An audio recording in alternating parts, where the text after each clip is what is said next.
الصلاة والسلام على صاحب حسنه وجمال. أما بعد، أعوذ بالله السميع العليم من الشيطان الرجيم. بسم الله الرحمن الرحيم. والذي جاء بالصدق وصدق به أولئك هم المتقون.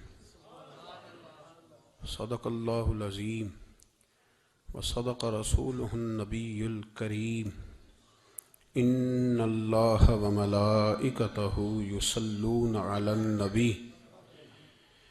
يا أيها الذين آمنوا صلوا عليه وسلموا تسليما.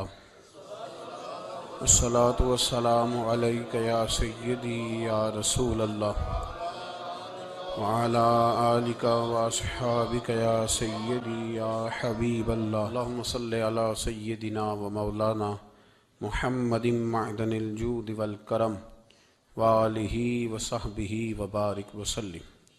تمام تعریفیں حمد و ثنا اللہ تعالی جل مجدہ الکریم کے لیے. ہر قسم کے درود و سلام نبی رحمت، نور مجسم، شفیع معظم، احمد مجتبی جناب حضرت محمد مصطفیٰ صلی اللہ تعالی علیہ وسلم کی ذات والا صفات کے لیے حمد و صلات کے بعد امیر المومنین، خلیفۃ المسلمین، خلیفہ اول بلا فصل حضرت سیدنا ابو بکر صدیق رضی اللہ تعالیٰ عنہ کی سیرت پر، آپ کے فضائل اور کمالات پر چند باتیں. قرآن مجید فرقان حمید میں اللہ کریم نے فرمایا والذی جاء بالصدق وصدق بہ، فرمایا وہ جو سچ لے کر تشریف لائے اور وہ جنہوں نے اس سچ کی تصدیق کی. اولئک ھم المتقون، یہی اللہ سے ڈرنے والے. جو سچ لے کر تشریف لائے اور جنہوں نے سچ کی تصدیق کی. نبی کریم صلی اللہ علیہ وسلم کو اللہ تبارک و تعالیٰ نے بے شمار لاتعداد معجزات عطا فرمائے. حضور کو اللہ تبارک و تعالیٰ نے بے شمار کمالات سے نوازا. حضرت عبداللہ بن رواحہ رضی اللہ تعالیٰ عنہ فرمایا کرتے تھے کہ حضور صلی اللہ علیہ وسلم کوئی معجزہ بھی نہ دکھاتے تو حضور علیہ السلام کا چہرہ ہی ایسا تھا کہ لوگوں نے دیکھتے جانا تھا اور کلمہ پڑھتے جانا. نبی پاک صلی اللہ علیہ وسلم کو اللہ نے بڑے کمالات دیے. کچھ لوگ ایسے تھے جو سارے کمالات دیکھ کر بھی مطمئن نہیں ہوئے، نہیں کلمہ پڑھا انہوں نے. یہ ایک فکری پہلو ہے، اس پر ضرور غور فرمائیں.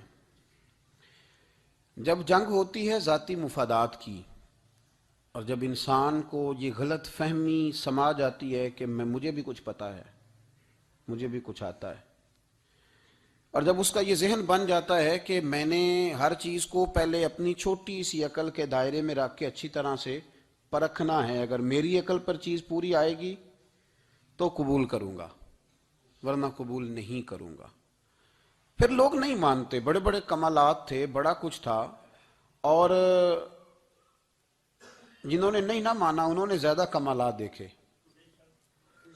نہیں مانا. ابو جہل کتنی دفعہ معجزہ طلب کرنے آیا ہے، کبھی کہا کہ مجھے بتائیے میری مٹھی میں کیا ہے، اگر آپ بتا دیں گے تو کلمہ پڑھ لوں گا. تو حضور علیہ السلام نے فرمایا اگر تیری مٹھی میں جو ہے وہی بتا دے کہ میں کون ہوں تو پھر پڑھ لو گے. کنکریوں نے کلمہ پڑھا، اس نے نہیں پڑھا. معجزہ دیکھا، اس نے معجزہ مانگا. اس نے کہا کہ اگر چاند کے 2 ٹکڑے ہو جائیں تو میں پڑھ لوں گا کلمہ. چاند کے 2 ٹکڑے حضور نے کر دیے. چاند 2 ٹکڑے ہوا، کوہ صفا کی پہاڑی کے بیچ آدھا ادھر گیا آدھا ادھر گیا، دوبارہ جا کے جڑا. اس نے دیکھا، کہنے لگا اوہو میں تو سمجھتا تھا کہ معاذ اللہ آپ کا جادو صرف زمین پہ چلتا ہے، آپ کا تو آسمانوں پہ بھی چلتا ہے. اس نے بڑے کمالات دیکھے لیکن کلمہ نہیں پڑھا. حضرت ابو الحسن خرقانی رحمۃ اللہ علیہ ایک درویش تھے. ہم جو درویشی اور فقیری اور ان لوگوں کو ماننے والے لوگ ہوتے ہیں، ان میں بحث کم سے کم ہوتی ہے. ان میں اپنا آپ بڑھانے کی عادت کم سے، اس میں ماننے کا مزاج ہوتا ہے، اور وضاحت بھی نہیں لوگ طلب کرتے، اشاروں سے بھی بات مان جاتے ہیں، غلامی اسی کا نام ہے، اشارہ آپ کر دیں بات ختم ہو گئی، طے ہو گیا مسئلہ، اتنی زیادہ لمبی تو بات ہی کوئی نہیں۔ حضرت ابو الحسن خرقانی تقریر کر رہے تھے، بات کر رہے تھے، تو کسی نے کہا کہ آپ حضرت بایزید بستامی رحمۃ اللہ علیہ کے سجادہ ہیں، تو حضرت بایزید کیسے آدمی تھے؟ تو فرمانے لگے حضرت بایزید کو جو دیکھتا تھا وہ کلمہ پڑھ جاتا تھا۔ اب آپ نے تو ماشاءاللہ قبول کر لیا، لیکن وہ جو سامنے بیٹھا تھا اس کی سمجھ میں بات نہیں آئی۔ وہ کہنے لگا حضور آپ نے کہہ دیا ہے پر میری عقل میں تو نہیں نہ آتا۔ نہیں آتا جس کی عقل میں، تو پھر اس کی عقل میں نہیں آتا۔ میں اکثر کہتا ہوں کہ بہت سارے لوگ ہیں جن کا کوئی پیر نہیں، اور ان کا ہو بھی نہیں سکتا، ان کا کوئی پیر، اس لیے کہ مطلب اتنا سیاںا بندہ اس کا کوئی پیر ہو جائے۔ اور میں تو پیروں کو مشورہ دوں گا کہ مہربانی کرنا ان کے پیر بننا بھی نہ، یہ بڑا مشکل کر دیں گے آپ کے لیے جینا۔ تو بہتری اسی میں ہوتی ہے کہ انسان سمجھے چیزوں کو اور دائروں کے اندر باتوں کو تسلیم کرنے کی عادت بنائے۔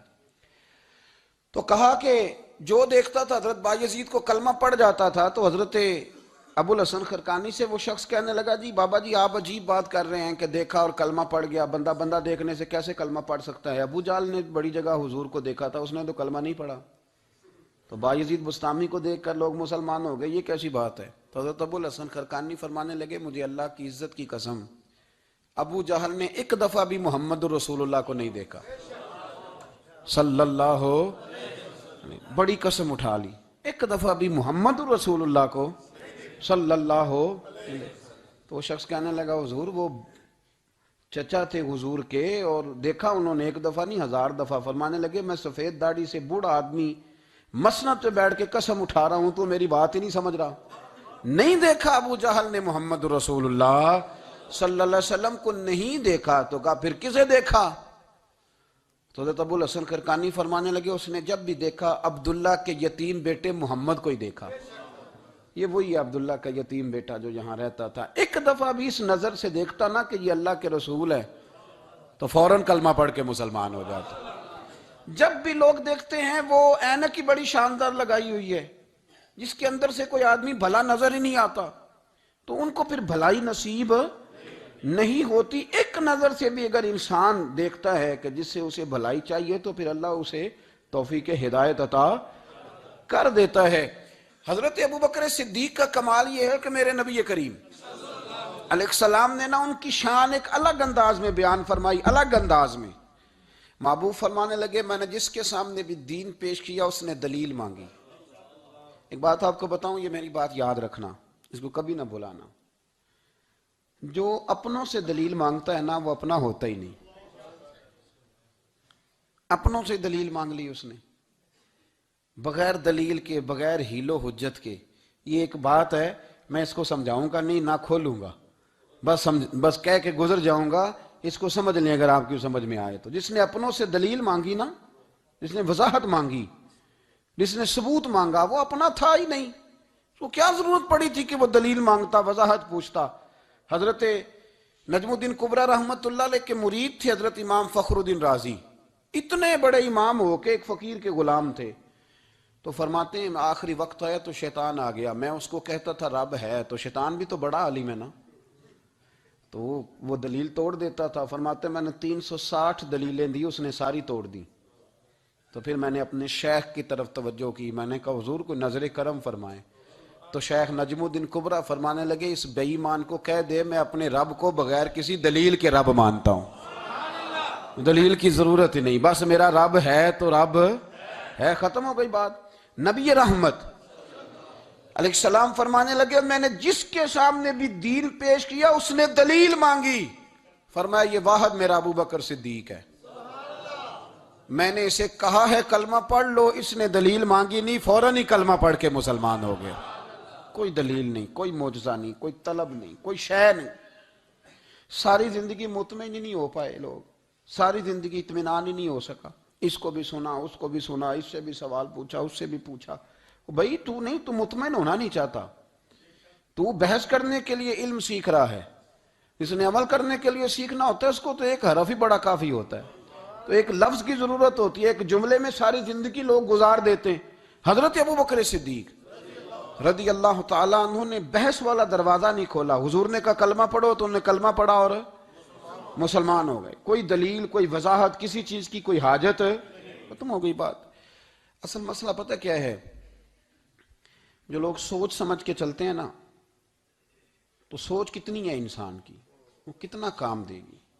یہ جو وارفتگی ہوتی ہے نا، یہ جو محبت ہوتی ہے، یہ جو پیار ہوتا ہے، یہ زندگی کو آسان کر دیتا ہے۔ سوچنے سمجھنے کے دائروں سے آدمی نکل جاتا ہے، اس کا کام وہ کہتا ہے کہ میں نے سوچنا نہیں، میں نے ماننا ہے۔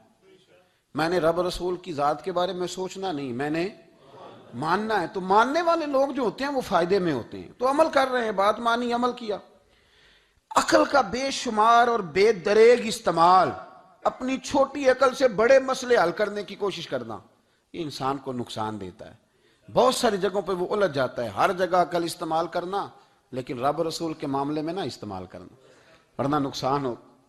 عقل چھوٹی ہے اور اللہ رسول کی ذات بڑی ہے، کبھی بھی اس دائرے میں بند کرنے کی کوشش نہ کرنا۔ جناب ابو بکر صدیق رضی اللہ تعالیٰ عنہ ہر معاملے میں ایک حدیث بخاری کی، شاید میں نے پہلے بھی عرض کی تھی، لیکن چونکہ وہ عنوان کے لحاظ سے ایک بہت بڑی دلیل ہے، دوبارہ عرض کرتا ہوں۔ نبی پاک علیہ السلام نے 1500 کے قریب صحابہ سے فرمایا تھا کہ چلو عمرہ کرنے چلیں۔ عمرہ کرنے جب ہم جاتے ہیں نا تو ہمارے گلے میں پھول بھی ڈالے جاتے ہیں، اور آپ کو پتہ ہے بتانا بھی پڑتا ہے لوگوں کو کہ میں عمرہ کرنے جا رہا ہوں۔ پھر روٹی بھی پکتی ہے، پھر سب رشتہ داروں کو پتہ بھی چل جاتا ہے، اور بندہ چلا جائے ایئرپورٹ تو احرام باندھا ہو نا، تو پتہ چلے نا فلائٹ تو 24 گھنٹے لیٹ ہے، تو جن کو حکم ہے نا کہ تم نے سی بھی نہیں کرنی، وہ بھی روڑے اٹھا لیتے ہیں۔ احرام باندھا ہوا ہے، حکم ہے کہ اب تم نے کوئی جھگڑا، کوئی لڑائی، کوئی فساد، تو ایئرپورٹ پہ لوگ روڑے اٹھا لیتے ہیں، کہتے ہیں ہم ایئرپورٹ بھی توڑیں گے اور فلائٹ کا جو عملہ ہے اس کا گریبان بھی پکڑیں گے۔ بڑا کچھ ہی دنیا کرتی ہے۔ اور اگر کسی کے پیر صاحب نے کہا ہو چلو عمرہ کریں، اللہ اکبر، اور پھر ایئرپورٹ پہ جا کے پتہ چلے کہ پیر صاحب کے ساتھ تو دھوکہ ہو گیا، بندہ غلط نکلا ہے، پیری مریدی قائم رہے گی؟ سوال ہی نہیں پیدا ہوتا۔ میرے ساتھ ایک سنگی نے ایک دفعہ بات کی، کہنے لگا جی پیر صاحب کامل نہیں۔ میں نے کہا کیا غلطی ان میں پائی جاتی ہے؟ کہتے میں انہوں نے پوچھ کے باہر دے پیسے جمع کرائے سن تو میرا کام نہیں بنیا۔ میں کہ تو پیر پڑھ لیا، تیرے تے کوئی نجومی پڑھنا چاہیے تھا، وہ نجومی ہونا چاہیے تھا تیرے لیے، تاکہ وہ اچھی طرح غور کرتا ہے۔ جی آپ کو پتہ ہے نا اہل سنت میں کتابیں بھی نکلتی ہیں، کئی لوگ کہتے ہیں جی کوئی کتاب کٹ کے دسو، میں کیوں کسی لکھی نہیں تو کٹیے کی تو وہ کون سی کتاب ہے جو آپ کہہ رہے ہیں نکالیں اور ذرا بتائیں کہ فلانا کام میرے لیے ٹھیک رہے گا کہ نہیں۔ ایک استخارہ ہے دین میں، اور استخارے کا بھی بابت معاملہ یہ ہے کہ آپ نے استخارہ کر لیا، اس کے بعد بھی آپ حتمی فیصلہ نہیں کریں گے۔ بزرگ کہتے ہیں کہ استخارہ کر کے بھی یہ کہو کہ جی میری سمجھ میں یہ آیا ہے، باقی حقیقتوں کا علم اللہ جانے، اللہ کا رسول جانے صلی اللہ علیہ وسلم، حقیقتوں وہی جانتے۔ تو الجھے نہیں زندگی میں۔ 1500 کے قریب صحابہ تھے، حضور نے فرمایا احرام باندھو بھائی، عمرہ کرنا ہے۔ حدیبیہ کے مقام پہ گئے تو قریش مکہ نے روک لیا، نہیں کرنے دیں گے۔ جب بات بہت آگے بڑھی تو پھر شرطیں لکھی گئیں، شرطیں بڑی سخت ہیں کہ جو مسلمان مکے سے مدینے آئے گا مدینے والے واپس کریں گے، اور اگر کوئی مسلمان مدینے سے مکے چلا گیا تو مکے والے واپس نہیں کریں گے، ہم ان کے لوگ دیں گے، وہ ہمارا بندہ دیں گے نہیں۔ یہ شرطیں تھی، صحابہ پریشان تھے۔ اب جب شرطیں طے ہو گئیں، شرطیں بھی سخت ہیں، نبی کریم علیہ السلام نے فرمایا بھی احرام کھول دو، فلائٹ کل نہیں جانی، پرسوں نہیں جانی، یعنی ہم اس سفر میں عمرہ کار ہی نہیں رہے، احرام کھول دو۔ تو امام زرقانی کہتے ہیں سب لوگ پریشان تھے، سب سے پہلے حضرت ابو بکر صدیق اٹھے، سب سے پہلے اٹھے، اٹھ کے احرام کھولا۔ ایک شخص نے کہا آپ کو بڑی جلدی ہے، تو آپ فرمانے لگے جلدی والی بات ہی کوئی نہیں، حضور کے کہنے پر باندھا تھا، نبی پاک کے کہنے پر کھول دیا ہے، ختم ہو گئی بات۔ حضور نے فرمایا باندھ لو تو ہم نے باندھ لیا، حضور نے کہا کھول دو تو ہم نے کھول دی، جلدی والی کیا بات ہوئی؟ صحیح بخاری کے لفظ ہیں، حضرت عمر کہتے ہیں کہ میری سمجھ میں بات نہیں آتی تھی، دب کے صلح کیوں کریں، ہم تو 313 تھے، تو ہم نے بدر میں ان کو بھگا دیا تھا، اب تو ہم 1500 ہیں، تو ہم ان سے قتال کریں گے، لڑائی کریں گے، جنگ ہوگی۔ حضرت عمر فاروق رضی اللہ تعالیٰ عنہ فرماتے ہیں حضور نے شرطیں طے کر لیں، بات لکھی گئی، میں نبی پاک کے حجرے میں داخل ہوا، خیمہ لگا ہوا تھا، میں نے جاتے ہی اپنے جذبہ جہاد کا اظہار کیا اور بڑے جلال میں، یا رسول اللہ آپ سچے رسول ہیں؟ بالکل سچا ہوں، قرآن سچا ہے، بالکل سچا ہے، اسلام سچا ہے، بالکل سچا ہے، حضور ہم دب کے صلح کیوں کریں؟ تو نبی کریم علیہ السلام نے فرمایا عمر تجھے تیری ماں روئے، میں اللہ کا رسول ہوں، میں وہی کہتا ہوں جو میرا رب مجھے حکم ارشاد فرماتا ہے۔ کہتے میں نے فوراً عرض کی یا رسول اللہ صلی اللہ علیہ وسلم آپ نے فرمایا نہیں تھا کہ عمرہ کریں گے؟ تو حضور نے فرمایا کہا تو عمرہ کریں گے، یہ تو نہیں کہا تھا کہ اسی سال ہی کریں گے، کریں گے تو کریں گے۔ جناب عمر کہتے میں واپس تو آ گیا پر وہ میرے اندر جو جذبہ جہاد تھا ابھی ٹھنڈا نہیں ہوا۔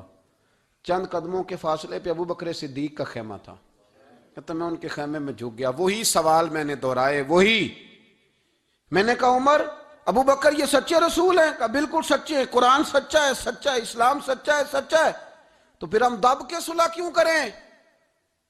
جناب عمر فرماتے ہیں میں قربان جاؤں ابو بکر کے لفظوں میں بھی فرق کوئی نہیں آیا، حروف بھی اتنے ہی جتنے نبی کریم نے ادا کیے تھے۔ حضرت ابو بکر فرمانے لگے عمر تجھے تیری ماں روئے، وہ اللہ کے رسول ہیں، مرضی سے بات نہیں کرتے، وہی کہتے ہیں جو رب انہیں حکم ارشاد فرماتا ہے، بئی نہیں وہی لفظ۔ فرماتے میں نے فوراً کہا، میں نے کہا ابو بکر حضور نے فرمایا نہیں تھا کہ عمرہ کریں گے؟ تو کہتے ہیں وہی لفظ، وہی حرف، وہی انداز، وہی طریقہ، وہی سلیقہ، وہی انداز تکلم، بالکل حضور کی اتباع میں اسی انداز میں فرمانے لگے عمر حضور نے فرمایا تھا عمرہ کریں گے، یہ تو نہیں فرمایا تھا کہ اسی سال ہی کریں گے، کریں گے تو انشاءاللہ کریں گے۔ فرماتے ہیں میں واپس آ کے بیٹھا تو حضرت عمر کہتے ہیں جب میرا غصہ اترا نا تو پھر میرے اندر سے آواز آئی کہ عمر ذرا غور تو کر، تو ابو بکر کے ایمان تک کبھی نہیں پہنچ سکتا، اس تک تیری رسائی نہیں ہو سکتی۔ میرے بھائی اتنی بحثیں ہیں ہمارے زمانے میں، اتنا الجھاؤ ہے، اتنا الجھاؤ ہے، یعنی ہر بندہ رائے کا اظہار کرنا ضروری سمجھتا ہے، ہر بندہ کہتا ہے جی میرے خیال میں، ہر بندہ کہتا ہے جی میرا ذہن یہ ہے، بلکہ کچھ تو کہتے ہیں میں اندر کی خبر نہ دوں آپ کو، یعنی اب پتہ نہیں اس کے پاس اندر کی خبریں کیسے آئی ہیں، وہ سمجھ میں نہیں آتی بات۔ کچھ لوگ کہتے ہیں 35-40 سال ہو گئے جی علماء کو سن رہا ہوں، تو میں کہتا ہوں کہ میرا تو خیال ہے کہ 35 دن بھی بندہ کسی کو سن لے تو سیانہ ہو جاتا ہے، تو 35 سال سے اگر آپ کی سمجھ میں نہیں آئے تو پھر زمین ہی بنجر ہے، پھر مہربانی کریں یہ ٹائلیں اکھیڑ کے نا تو نیچے سے کچی زمین نکالیں تاکہ کوئی بات سمجھ میں آئے۔ اگر 40 سال ہو گئے، 40 سال، میں ایک اجتماع میں حاضر تھا، ابھی بھی میں عرض کر رہا تھا، تو وہ صاحب مجھے کہنے لگے کہ حضرت صاحب میں نے نا فلاں عالم کو بھی بلایا، فلاں کو بھی بلایا، فلاں کو بھی بلایا، فلاں کو بھی بلایا، اب آپ کو بلایا ہے، تو اس طرح کر کے میرے ساتھ رویے ہیں، بڑا الحمدللہ پیار ہے۔ تو میں نے ان سے پوچھا آپ نماز پڑھتے ہیں؟ انہوں نے لگا نہیں، کچھ اور باتیں پوچھی تو جواب نفی میں آیا، تو میں نے کہا کہ اب آپ نے مہربانی کرنی ہے اتنے علماء کا نام نہیں لینا، کیونکہ پھر تو بزرگوں کے بارے میں لوگ شک کریں گے کہ انہوں نے اس کو دیا کیا ہے۔ تو ایک بزرگ کی بات سنتے ہیں تو کئی دنوں تک وہی ہمیں بڑا تر و تازہ رکھتی ہے، اور آپ کو اتنے عرصہ ہو گیا تو آپ نے حاصل کیا کیا ہے؟ صرف باتوں کا گورکھ دھندا، لفظوں کا ہیر پھیر، جملوں کا الٹ پلٹ کرنا، یہ زندگی ہے؟ یہ زندگی ہے صرف باتیں کیلو کال سن لی آ گئے؟ نہ اس سے ذرا آگے نکلیں، عمل کب کرنا ہے میرے بھائی؟ یہ بحثیں، یہ ابحاث، یہ لمبے چوڑے معاملات، یہ طے، بزرگوں میں نا ایک صنف ہے مرید ہونا اور ایک ہوتا ہے طالب ہونا، یہ دو باتیں، یعنی آپ کہیں گئے اس کے مرید ہو گئے تو پھر کسی اور جگہ کسی بزرگ سے نسبت ہوئی تو وہاں آپ طالب۔ میرے پاس کچھ لوگ آتے ہیں کہتے ہیں آپ طالب کر لیں، تو میں کہتا ہوں آپ مہربانی کریں ایک کی نوکری کریں، وہ بڑی مشکل ہے تو جگہ جگہ پہ جانے کی کیا ضرورت ہے؟ مطلب میں انکار نہیں کرتا کسی ایسی چیز کا جس کو بزرگوں نے رائج کیا، لیکن سمجھے نا، مطلب ایک کی بات پوری سنی نہیں گئی ہم سے، آپ خیر کی بات ہر جگہ سے سنیں، ہر جگہ سے، لیکن یہ صرف وہ تعلق بنانے کی کوشش کرنا کہ جس سے تھوڑا سا رابطہ بن جائے، جس سے تھوڑا سا تعلق بن جائے، جس سے تھوڑا سا نا پتہ چل جائے، اس سے نکلیں، سیکھنے کا ماحول بنائیں، اتنی عقل کے گھوڑے نہ دوڑائیں کہ عقل بھی بیچاری تھاکی جائے اور کوئی چیز ہاتھ بھی نہ آئے، کچھ کریں، عمل کریں۔ لیکن ایک جگہ پہ میں حاضر تھا تو وہاں دستار فضیلت کا جلسہ تھا، تو ایک مولانا نے تقریر کی، جس طرح تاجر کہہ لیتا ہے نا جی میں الحمدللہ اگر کمائی کرتا ہوں تو غریبوں کو بھی دیتا ہوں، سمجھا لیا نا اپنے آپ کو۔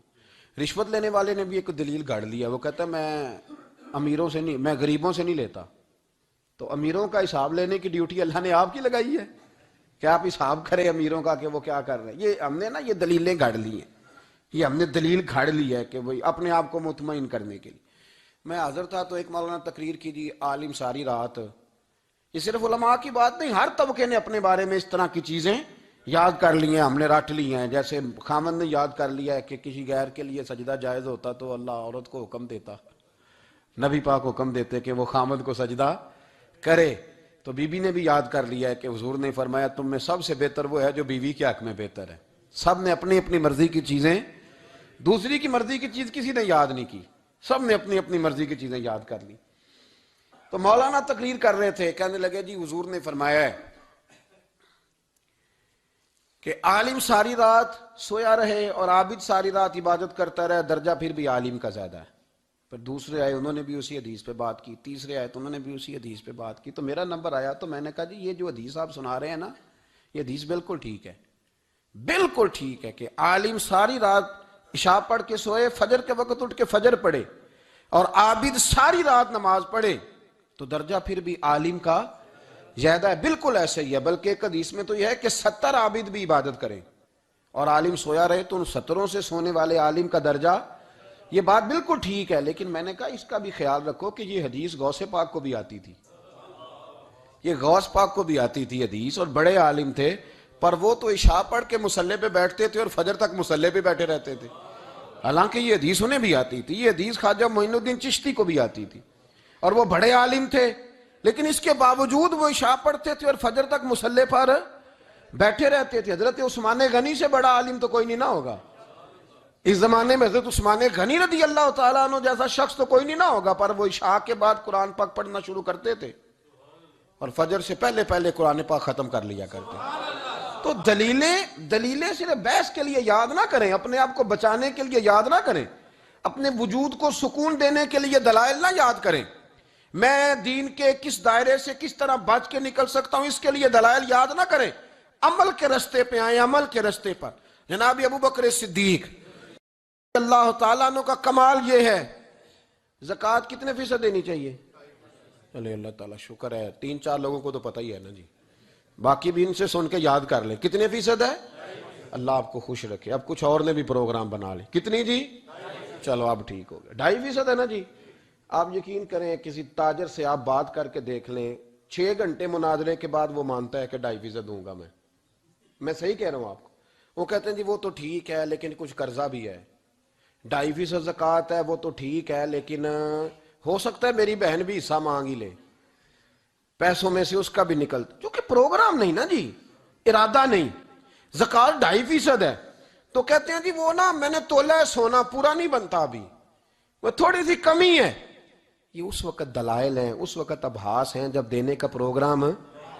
اور تاجروں نے اب ایک نیا سلسلہ شروع کیا, کہتے تھوڑی تھوڑی سارا سال ہی دیتا رہتا ہوں, تھوڑی تھوڑی کر کے. آپ نے جس سے 5 کروڑ روپیہ لینا ہو, وہ اگر کہے کہ 10,000 مہینے کا لے لو, لے لیتے ہو. ہمارے فقہاء نے تو یہ لکھا ہے کہ جب زکوٰۃ دو نا تو ایک آدمی کو ساری دو. حضرت عمر بن عبدالعزیز رحمۃ اللہ علیہ کے زمانے میں ایک آدمی کو لوگوں نے زکوٰۃ دی تو اتنی دے دی کہ اگلے سال وہ خود زکوٰۃ دے رہا تھا. بہت بڑا کاروبار اس نے سٹارٹ کر لیا تھا. معیار نہیں ہے نا جی تھوڑی تھوڑی دیتا رہتا ہوں. کئی لوگ ایسا کرتے ہیں کہ دکان میں جو پرانی چیزیں ہوتی ہیں وہ زکوٰۃ کے دور پہ دینی شروع کر دیتے, جو مال نہیں بیک رہا اس کو زکوٰۃ بنا دو. کیوں؟ دینے کا پروگرام نہیں. حضرت ابو بکر صدیق رضی اللہ, ذرا زندگی دیکھو. کہتے ہیں جس دن کلمہ پڑا 40,000 دینار تھے, اور کلمہ پڑے ابھی مجھے چند مہینے گزرے تھے, سارے مصطفیٰ کے قدموں پہ قربان کر دیے.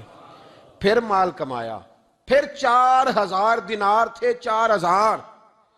جس دن ہجرت کے لیے نکلا 4,000 تھے. انہیں بھی پتا تھا 2.5% دینا چاہیے. ان کی بھی بیٹیاں تھیں, جوان بھی تھی, چھوٹی بھی تھی, ان کے بھی بچے تھے, لیکن دین کو ضرورت ہے. میرے رسول پاک صلی اللہ علیہ وسلم کے دین کو حاجت ہے. تو فرماتے ہیں اشرفیاں تھی میرے گھر میں, پیسے تھے, درہم تھے, دینار تھے. میرے والد بوڑھے تھے, ان کو خیال تھا کہ ابو بکر ساری دولت نہ لے جائیں.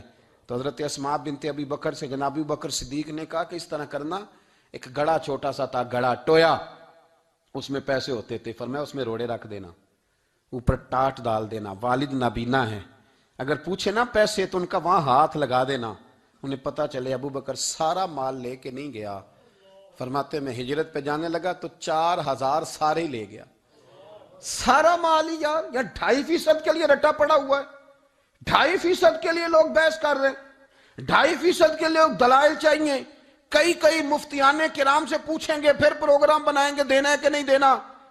اور جس دن تبوک کے لیے میرے مصطفیٰ کریم نے اعلان کیا، جناب صدیق اکبر فرماتے ہیں شے کوئی نہیں تھی، غربت کے دن تھے، کمزوریاں تھی، مال اس دن کاروباری حالات کم تھے، یہاں لوگوں کا کاروبار جب ڈاؤن ہوتا ہے تو سب سے پہلے مسجد کا 200 بند کرتے ہیں، سب سے پہلے مدرسے کا بند کرتے ہیں، سب سے پہلے خواہش کرتے ہیں کہ وہ جو غریب کو جاتا ہے نا اس کو بند کرو، یہ زیادہ نقصان دے رہا ہے۔ حضرت ابو بکر صدیق رضی اللہ تعالیٰ عنہ فرماتے ہیں حالات خراب تھے، جیب دیکھی تو اتنے پیسے ہی نہیں تھے کہ مصطفیٰ کریم کو پیش کر سکوں، تو پھر کیا کیا؟ امام جلال الدین سیوطی کہتے ہیں ابو بکر صدیق نے نا گھر کے اندر کپڑا بچھایا، اور پھر صدیق اکبر نے کیا کیا کہ توا بھی رکھا، برتن بھی رکھے، اس پہ چولہا بھی رکھا۔ ابو بکر صدیق نے اس کے اوپر گھر والوں سے کہا کہ ایک ایک جوڑا پہن لو، ادھر دیکھو میری طرف، ایک ایک جوڑا پہن لو، اور باقی نا سارے جوڑے بھی یہاں رکھو۔ اور پھر جب لوگ بچوں نے دیکھا نا کہ ابا تو کپڑے بھی رکھوا رہا ہے، کیا بنے گا؟ فرمایا تمہیں تو ایک ایک جوڑے کی اجازت دے رہا ہوں نا، ذرا میری طرف دیکھو۔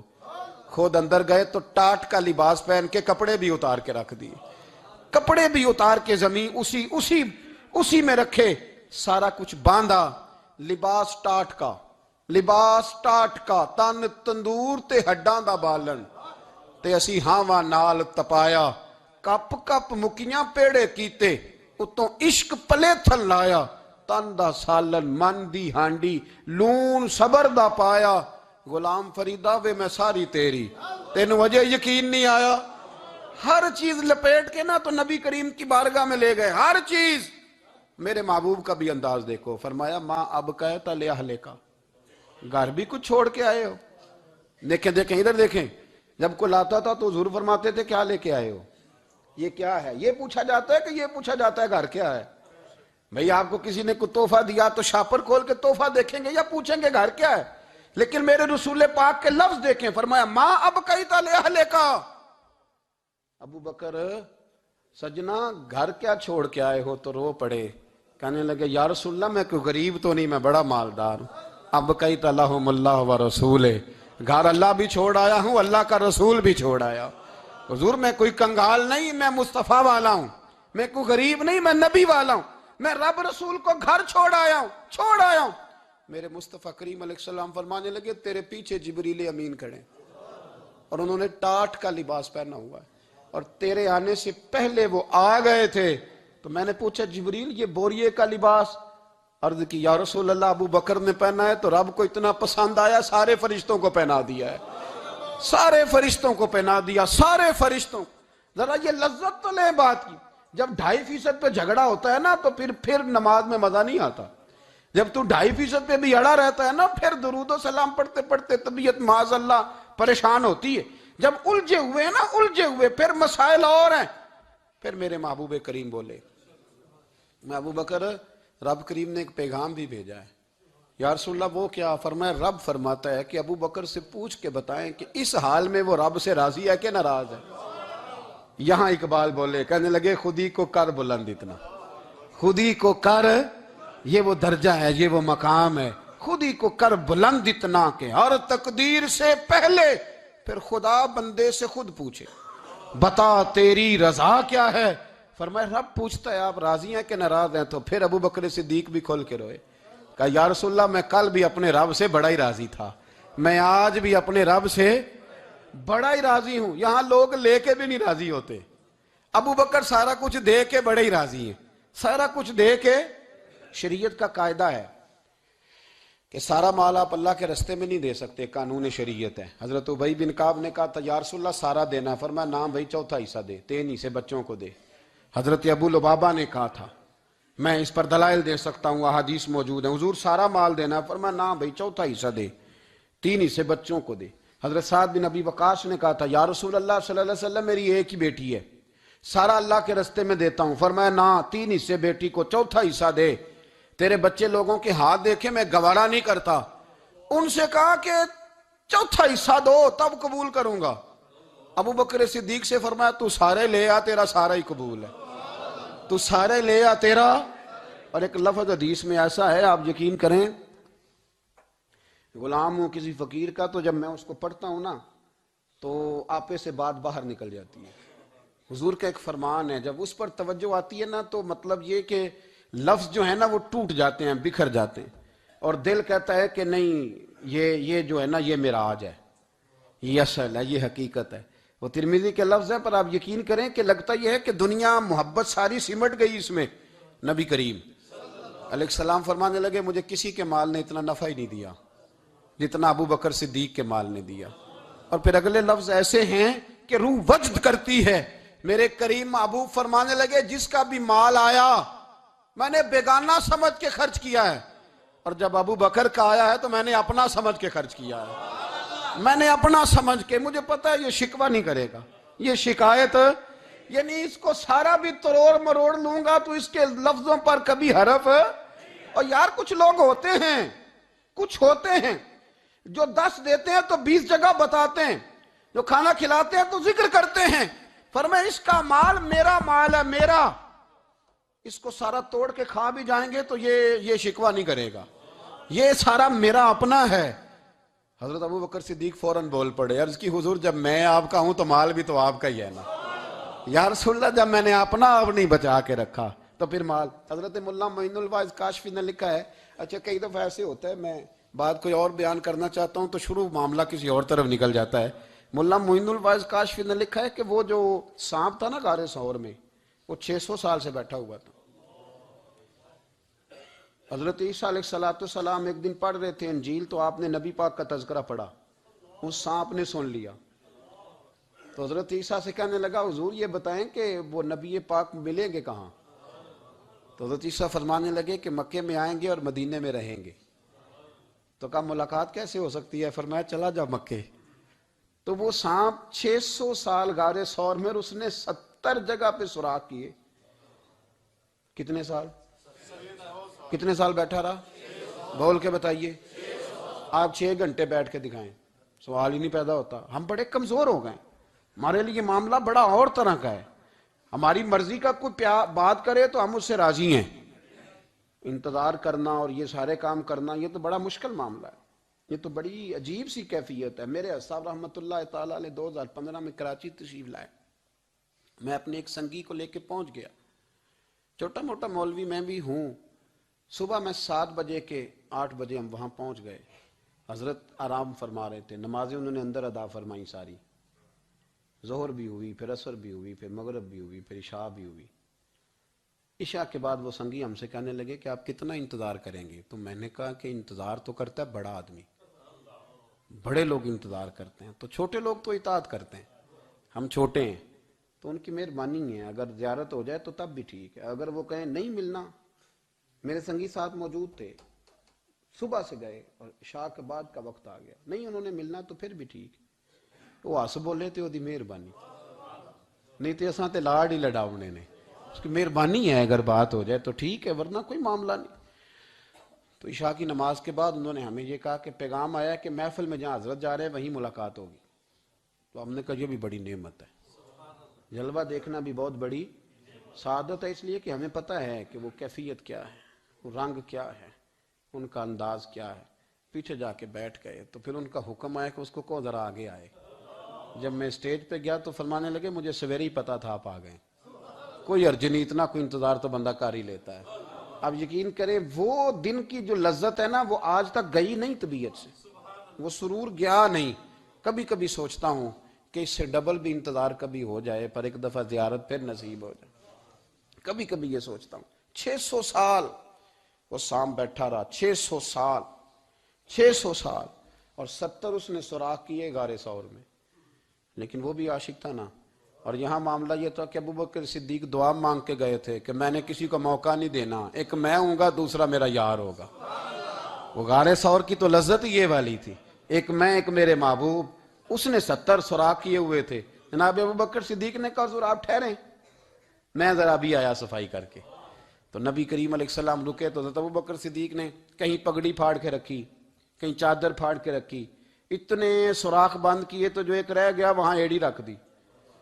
تو اب وہ سام بھی شکوہ کرنے لگا کہ یار تو بھی کوئی نرالا ہی عاشق ہے کہ میں نے تو کسر ہی کوئی نہیں چھوڑی تھی، 70 سوراخ کیے تھے اور تو نے بھی کمال ہی کر دی ہے، یہ سارے ہی بند کر دیے، جو بچ گیا اس پہ ایڑی رکھ دی۔ اس نے پتہ نہیں کتنے ڈنگ مارے۔ سام کا جب ڈنگ لگتا ہے تو وجود میں بہت زیادہ گرمی پیدا ہوتی ہے، گرمی۔ حضرت ابوبکر صدیق کے بارے میں ہمارے شارحین نے لکھا روئے نہیں، وجود اتنا گرم ہوا کہ آنسو ٹپک پڑے۔ نبی کریم صلی اللہ علیہ وسلم نے فرمایا ہٹا نہ ذرا پیر، پھر انہوں نے ہٹایا تو میرے مصطفیٰ میں لعاب دہن لگایا۔ ملا معین الواعظ کاشفی رحمت اللہ علیہ فرماتے ہیں کہ جب انہوں نے قدم ہٹایا نا تو پھر وہ سانپ باہر نکلا، اپنا سر نکالا اور کھڑا ہو کے حضور کا دیدار کرنے لگا۔ تو نبی کریم نے فرمایا تیرا کام ہو گیا، اب تو جا، مجھے اور ابو بکر کو رہنے دے۔ تو نکل گیا۔ یہ کیفیات ہے، یہ محبت ہے، یہ وارفتگی ہے، یہ سوز ہے، یہ درد ہے۔ یارو یہ میں کہا کرتا ہوں کہ یہ چیز جینے کا بھی مزہ دیتی ہے، مرنے کا بھی مزہ آتا ہے، مرنے کا بھی مزہ، سرور آتا ہے انسان اس میں جب یہ کیفیات شامل ہوتی ہے نا۔ رنگ اور ہوتا ہے، درد اور ہوتا ہے، ذائقہ اور ہوتا ہے، کیفیت اور ہوتی ہے، پھر کوئی شوق نہیں رہتا اعلیٰ کپڑوں کا، بڑی گاڑی کا، لمبے چوڑے معاملات کا۔ پھر تو انسان ڈھونڈتا پھرتا ہے کوئی مجھے محبوب کی بات سنائے، کوئی اس کی شان میں کوئی شعر سنائے، کوئی اس کا ذکر سنائے، کوئی مل جائے نا کبھی کہ میرے تار چھیڑ دے، کوئی ملے، کوئی بات کرے، کوئی ذکر کرے۔ پھر انسان ڈھونڈتا پھرتا ہے ان لفظوں کو، ان لوگوں کو جو پکڑ کے دروازہ رسول صلی اللہ علیہ وسلم کی بارگاہ تک لے جائیں۔ بڑا پیار کیا میرے کریم محبوب۔ حضرت علی المرتضیٰ شیر خدا فرماتے میٹنگ بیٹھی تھی بدر والے دن، ہم بات کر رہے تھے خطرہ کہاں ہے، دلیر دلیر لوگوں کی ڈیوٹی کہاں لگائی جائے۔ شیر خدا بھی چاہ رہے تھے کہ میں وہاں ڈیوٹی دوں گا، تو کہتے ہیں سمجھ آئی کہ سب سے زیادہ خطرہ نبی کریم علیہ السلام کے عریش مبارک کا ہوگا، حضور کے خیمے کو، چھپر مبارک کو۔ قریش مکہ سب سے زیادہ حملے وہاں کریں گے جہاں حضور ٹھہرے ہوں گے۔ طے ہو رہا تھا کس کی ڈیوٹی لگائیں، کس کو وہاں ذمہ داری سونپیں۔ کہتے ہیں ہم بات کر رہے تھے اور میں تیار تھا وہاں جانے کو، اچانک ابو بکر صدیق آ گئے۔ کیا باتیں ہو رہی ہیں؟ تو ہم نے کہا جناب ہم پروگرام بنا رہے ہیں کہ وہاں ڈیوٹی کس نے کرنی ہے۔ تو فرمانے لگے یہ کرنے والی بات ہی کوئی نہیں، میں نے تو عرض کر بھی دیا ہے نبی پاک کی بارگاہ میں کہ یا رسول اللہ یہاں ڈیوٹی میں ہی کروں گا۔ تو حضرت ابو دردہ رضی اللہ تعالیٰ عنہ عرض کرنے لگے حضرت ابو بکر صدیق سے کہ حضور آپ کے ساتھ کون ڈیوٹی کرے گا؟ فرمانے لگے کسی کی بھی ضرورت نہیں، کوئی ماں نے لال جنا ہی نہیں، کوئی جنا ہی نہیں ماں نے لال جو ابو بکر کے ہوتے ہوئے نبی پاک تک پہنچ جائے، کسی کی جرت ہی نہیں، میں اکیلا کافی ہوں مصطفیٰ کریم کے خیمے کا پہرا دینے کے لیے۔ یہ اعزاز، یہ شان، یہ لطافت، اور میرے نبی کریم علیہ السلام نے بھی پھر حضرت ابو بکر کو چاہا تو کمال ہی کر دیا، چاہا تو کمال ہی کر دی، کمال ہو گئی۔ حضرت ابو دردہ کہتے ایک دن حضور علیہ السلام نے مجھے فرمایا ابو دردہ یہ تو نے آج کیا کیا ہے؟ حضور کیا ہوا؟ فرمایا آج تو گلی میں چل رہا تھا اور ابو بکر صدیق کے آگے آگے چل رہا تھا، گلی میں ابو بکر کے آگے آگے چل رہا تھا۔ یا رسول اللہ صلی اللہ علیہ وسلم کیا ہوا؟ فرمایا نہ کسی پہ سورج طلوع ہوا نہ غروب ہوا جو میرے ابو بکر سے افضل ہو، خبردار اس کے آگے نہیں چلنا، ابو بکر صدیق کو کمر نہ ہونا چاہیے۔ شاہ ولی اللہ صاحب نے ایک بات لکھی ہے، بڑی نرالی ہے، وہ بھی بڑی نرالی۔ مثل تعویذ ہوتے ہیں نا کچھ لوگ، جب بھی ملتے ہیں شفا ہوتی ہے۔ بڑی شاندار عجیب بات لکھی ہے۔ حضور صلی اللہ علیہ وسلم نے ایک دن فرمایا کہ وقفے سے ملا کرو محبت بڑھتی ہے، یہ حضور کا فرمان ہے، وقفے سے ملا کرو محبت بڑھتی ہے۔ قدر کھو دیتا ہے نا ہر روز کا آنا جانا، اور بڑی دلچسپ ہوتی ہیں بے ترتیب ملاقاتیں۔ تو کہا کہ وقفے سے ملا کرو۔ حضرت ابو ہریرہ بھی تھے، دیگر لوگ بھی تھے، حضور نے فرما دیا۔ حضرت ابو بکر صدیق بھی سن رہے تھے۔ زور کی نماز پڑھی گھر چلے گئے، عصر پڑھی تو گھر چلے گئے، مغرب پڑھی تو گھر چلے گئے۔ حضرت انس بن مالک رضی اللہ تعالیٰ عنہ کہتے 3 دفعہ حضور نے پوچھا ابو بکر نہیں آئے؟ ابو بکر نہیں آئے؟ ابو بکر نے کہتے 3 دفعہ پوچھا تو میں پھر پہنچ گیا، میں نے کہا ابو بکر 3 دفعہ حضور نے پوچھ لیا کہ ابو بکر نہیں آئے، ابو بکر نہیں آئے۔ تو جناب صدیق اکبر دوڑے حضور حکم۔ فرمایا کہاں تھے صبح سے؟ عرض کی یا رسول اللہ آپ نے تو فرمایا تھا وقفے سے ملا کرو محبت بڑھتی ہے۔ تو محبوب فرمانے لگے تمہیں تھوڑی کہا تھا، تمہیں تھوڑی کہا تھا، تو نہ جایا کر یار، تو رہا کر، تو رہتا ہے تو دل جمع رہتا ہے، تو یہاں موجود ہوتا ہے تو دل۔ اب یقین کریں کچھ لوگ ایسے ہوتے ہیں جن کے بارے میں دل کرتا ہے انہیں بندہ خرید کے پاس رکھ لے، ان کو خرید لے، یہ یہیں رہیں، یہ جائیں نہ، اس لیے کہ ان کا لب و لہجہ اور ہوتا ہے، ان کا طرز حیات اور ہوتا ہے، طرز غلامی اور ہوتا ہے، طرز فرما برداری اور ہوتا ہے، انداز اور ہوتا ہے۔ فرمایا تو نہ جایا کر، یہی رہا کر۔ اور میرے محبوب نے فرمایا ابو بکر تو صرف میرا غار میں ہی ساتھی نہیں، قیامت میں جب میں حوض کوثر تقسیم کروں گا تب بھی تو میرے پاس ہی بیٹھا ہوگا۔ قیامت کے دن حوض کوثر کی تقسیم میں بھی تو میرے ساتھ ہی ہوگا، میرے نبی کریم علیہ السلام۔ اور ایک بات اور سن لے جاتے جاتے، کچھ لوگ ساتھ بڑا رہتے ہیں پر بات کم کم مانتے ہیں۔ کہتے ہیں میں جھاڑو جو دیتا ہوں آستانے پہ، مجھے وظیفہ پڑھنے کی کیا ضرورت، میں وہاں ہر وقت حاضر جو رہتا ہوں، مجھے کیا ضرورت ہے شجرہ پڑھنے کی، مجھے کیا ضرورت ہے ان کی بات سننے کی، میں وہاں رہتا جو ہوں اتنا ہی کافی ہے۔ حضرت ابو بکر صدیق نے نوکری بھی کھول کے کی اور نبی پاک کی بات بھی کھول کے مانی، کھول کے مانی، جو حضور نے کہہ دیا انہوں نے کر دیا۔ یہاں تو لوگ سوچتے ہیں نہ سمجھتے ہیں، غور کرتے ہیں، کہتے ہیں میں وہیں ہوتا ہوں، میرے پاس نسبت ہے، وہی کافی ہے۔ مجمع لگا ہے صحابہ کا، نبی پاک علیہ السلام نے فرمایا ابھی آج روزہ کس نے رکھا ہے؟ سب چپ کر گئے۔ حضور نے دوبارہ پوچھا تو جناب صدیق اکبر بولے، عرض کی حضور آپ حکم نہ دیتے تو میں نہ بتاتا، یہ اللہ نے آج مجھے توفیق عطا فرمائی۔ تو حضور علیہ السلام نے فرمایا آج جنازے میں کس نے شرکت کی؟ لوگ خاموش ہو گئے۔ تو حضور علیہ السلام نے دوبارہ پوچھا، عرض کی حضور آپ حکم نہ دیتے تو نہ بتاتا، یہ اللہ نے توفیق مجھے عطا فرمائی۔ فرمایا آج کس نے مسکین کو کھانا کھلایا ہے؟ عرض کی یا رسول اللہ صلی اللہ علیہ وسلم حکم نہ دیتے تو نہ بتاتا، یہ اللہ نے مجھے توفیق عطا فرمائی۔ فرمایا کس نے آج لوگوں کو دین کی دعوت دی، اسلام کی طرف بلایا، پیغام دیا، کون ہے؟ عرض کی حضور اگر آپ حکم نہ دیتے تو میں نہ بتاتا، یہ بھی خدمت اللہ نے مجھے عطا فرمائی ہے۔ تو نبی کریم علیہ السلام نے فرمایا ابو بکر سن، قیامت کے دن ایک دروازہ جنت میں ایسا ہوگا جہاں سے صرف روزے دار گزریں گے، ایک ایسا ہوگا جس سے صرف نمازی گزریں گے، ایک ایسا ہوگا جس سے صرف حاجی گزریں گے، ایک سے سخاوت کرنے والے گزریں گے۔ لیکن جب تو آئے گا نا تو جنت کے ہر دروازے سے آواز آئے گی کہ ادھر سے داخل ہو جا، ادھر سے، ہر دروازے سے آواز آئے گی، اس لیے کہ مجموعی طور پر عمل کیا زندگی میں، مجموعی طور پر، اور اپنے لب و لہجے۔ اتنی نوکری کی حضرت صدیق اکبر نے، اتنی نوکری کی، کسی جگہ بھی کوئی دعویٰ نہیں۔ حضور نے بڑا فرمایا ہے کہ ابو بکر نے بڑی نیکیاں کی اسلام کے ساتھ، جناب صدیق اکبر کا کوئی دعویٰ نظر ہے؟ یہ وہ مزیدار شخص تھا جس نے کبھی حضور سے دعا کے لیے بھی نہیں کہا، دعا کی تکلیف بھی کبھی نہیں دی، گویا ہاتھ اٹھانے پڑیں گے، لفظ ادا کرنے پڑیں گے، یہ تکلیف بھی نہیں دی۔ علامہ یوسف نبہانی علیہ رحمہ نے لکھا ہے کہ ایک دن حضرت صدیق اکبر نے سیدہ عائشہ صدیقہ سے کہا جس دن حضور کا موڈ مبارک، طبیعت مبارک بڑی اچھی دیکھو نا تو میری بخشش کی دعا کرا دینا۔ سیدہ عائشہ صدیقہ سے کہا، کوئی لفظ نہیں ادا کی، لوگوں کو لاتے، حضرت عثمان غنی نے ان کی تبلیغ پہ کلمہ پڑھا، حضرت طلحہ نے، حضرت زبیر نے، ان لوگوں کو لاتے اور لا کے نا انہیں آگے بٹھاتے، خود پیچھے بیٹھ جاتے، پیچھے۔ میرے بھائی دعا کے لیے بھی کبھی نہیں کہا، یہ وہ وفا ہے جس وفا کا دنیا میں کہیں بھی کوئی جواب موجود ہے۔ اپنے آپ کو مرتب کریں۔ ہم لوگ بڑی بے ترتیب زندگی گزارتے ہیں، بڑی بے ترتیب زندگی گزارتے ہیں۔ وہ ڈنگ ٹپاؤ پالیسی ہے کہ آج تھوڑا بہت کر لیں، اپنے آپ کو راضی کر لیں، جس طرح بچے کہتے ہیں کہ چلو آج کسی طریقے چھٹی کر لینا، آج کا دن تو گزرے، کل سکول کا ٹائم آئے گا تو دیکھی جائے گی۔ اس طرح نہ کریں، مرتب کریں اپنے آپ کو، اپنے آپ میں ترتیب دیں۔ ساری زندگی سامنے والے کی اخلاقیات ٹھیک کرتے اگر گزر جائے تو اپنا معاملہ رہ جاتا ہے۔ اچھی سوچ، اچھا رویہ، وفاداری والی زندگی۔ میں نے ایک جملہ کہا ہے، اگر آپ کی سمجھ میں آیا ہو، کہ اگر یہ عشق، یہ وارفتگی، یہ پیار، یہ وفا پیدا ہو تو جینے کا بھی مزہ آتا ہے اور مرنے کا بھی مزہ آتا ہے، پھر جینا مرنا بڑا لذت اور ذائقے والا ہو جاتا ہے۔ دعا ہے اللہ ہمیں ان کے فیض سے فیض یاب فرمائے۔ آخر دعوانا الحمدللہ۔